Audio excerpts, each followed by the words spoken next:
Welcome to the What to Read Next podcast. In this podcast, your host, Lori Amin, will interview published authors to chat about their work, journey to getting published, and their book recommendations.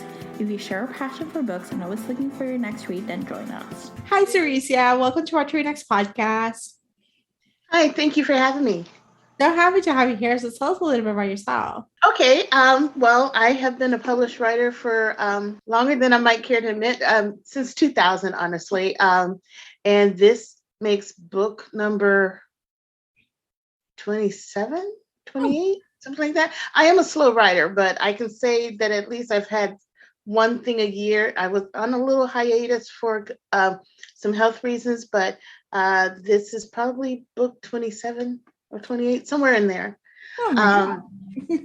So yeah, I've been published in romance, paranormal romance, erotic romance, urban fantasy.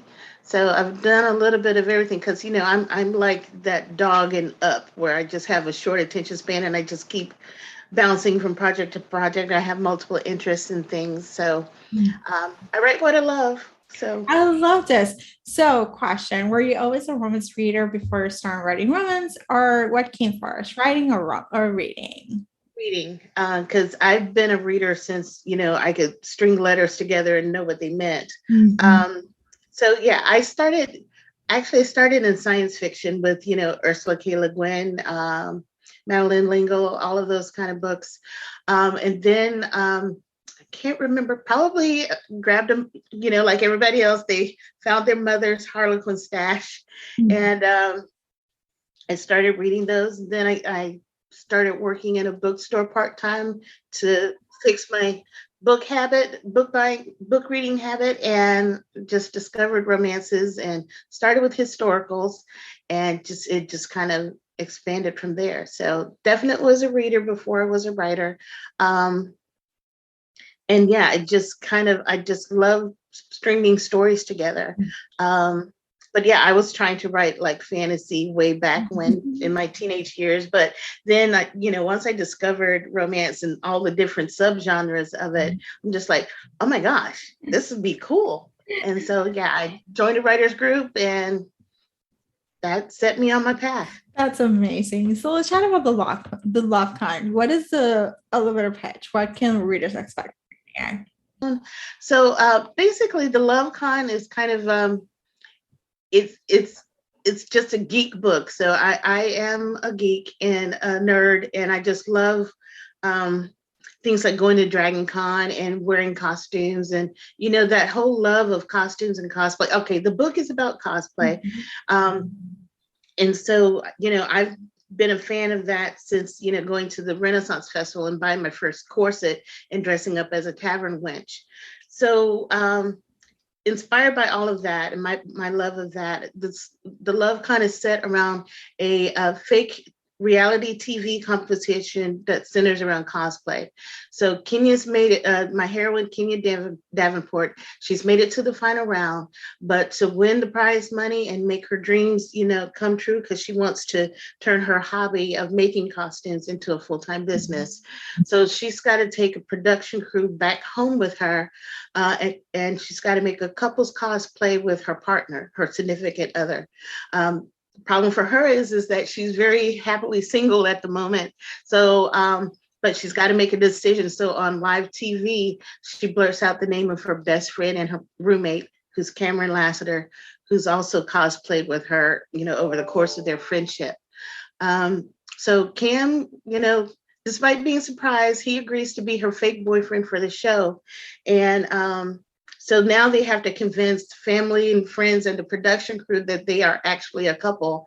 And these public displays of affection that they've got to do for the cameras end up, having them catching feelings for each other. And, so the fake thing starts to become real, and that kind of ups the stakes for them because, do they be real for each other? And if they are real about their feelings for each other, will that destroy their friendship, or will they be able to, win it all? So there's lots of emotional highs and lows, and there's a lot of comedy in it, I think. And it's definitely the best story I've written to date. Oh, I love this. I love you have me at fake dating where they catch feelings, you know, it's like it's gonna happen.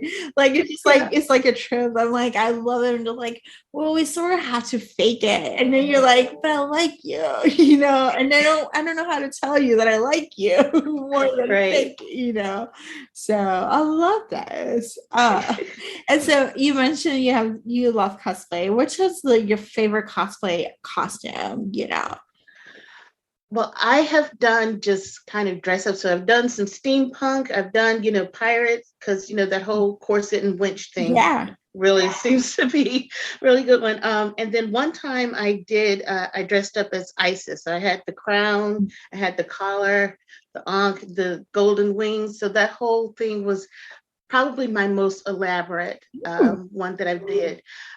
So there's some that are mentioned in the book that I would like to try. Like in the opening scene, the competition required a mashup. So she dressed as Dora the Milaje Explorer. So it was just kind of a mashup of Dora the Explorer and the Dora Milaje from Black Panther. And so when I wrote that, I'm like, oh my God, I really would like to do this costume. So for cons next year, I'm going to try to assemble that and see if I can pull it off. Oh my gosh, I love this so much. And I love you have something to look forward. You're writing on cover a new costume to do. So, all right. So what has sparked joy over the past couple of years? Because we had not so good times, but something you may have, whether it's a book, writing, or a project, or a hobby, they may have, keep your spirits up,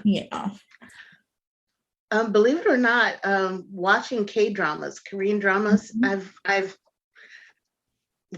so once I discovered those, I had seen some a couple of years back, and I tried to find them again, because there was I had a channel on my cable network, and then the channel went away. So I'm like, now I've got to find these. So once I, found the channel on Netflix, and I have Rakuten Viki, so I've got those. So I've just been watching way too many of them, because I get so involved in them that I forget that I'm supposed to be writing right now.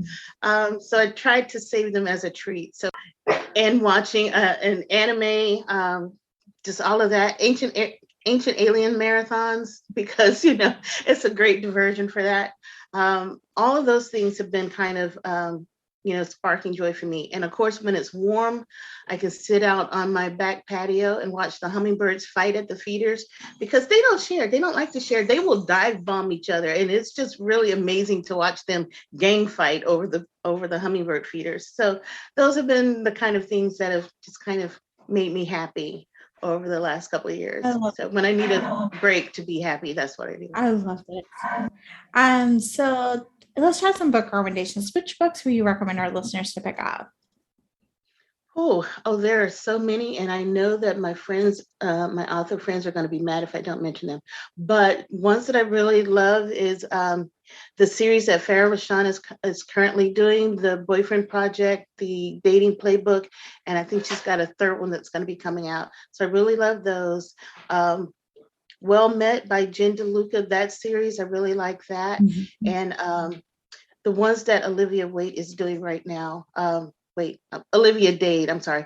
I do like the ones that Olivia Waite is doing, but the ones that Olivia Dade is doing with the plus size heroines, I think that those are really awesome.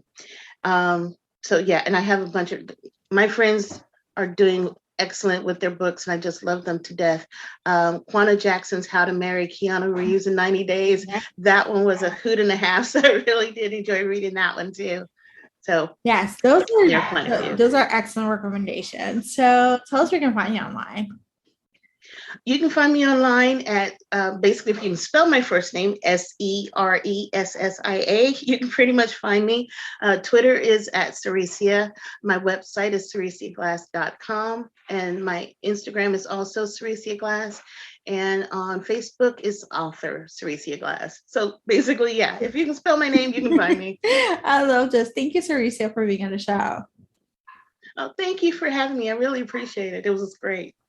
If you enjoyed this podcast, feel free to share with friends, subscribe, rate, and review the show. This is the easiest way to support the podcast.